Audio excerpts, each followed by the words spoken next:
In a quiet town, nestled between thick woods, there lived an old puppeteer named Mr. Harris. His workshop, filled with wooden puppets, was known for its craftsmanship. However, there was one puppet that stood out, a marionette named Theo. It was beautifully carved, with glassy eyes that seemed to follow you wherever you went. The townsfolk loved Theo, but deep down, Mr. Harris felt a strange connection to him. One night, as the moon shone bright, Mr. Harris worked late on a new show. He moved the strings of Theo, making him dance gracefully. But something felt different. The puppet's eyes glimmered with an odd light. Mr. Harris shook it off, thinking it was just his imagination. He continued, lost in his work. As days passed, strange things began to happen. The townspeople reported hearing soft whispers coming from the workshop. Some said they saw Theo move on its own. Mr. Harris brushed off their fears, confident in his artistry. However, he couldn't shake the feeling that Theo was alive.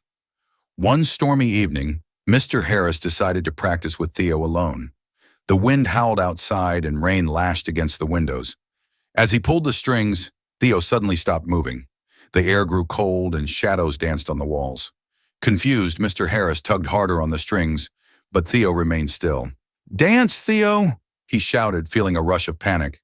Then, to Mr. Harris's horror, Theo's eyes turned deep red, and a low voice emerged, dark and chilling. "Release me from this pain."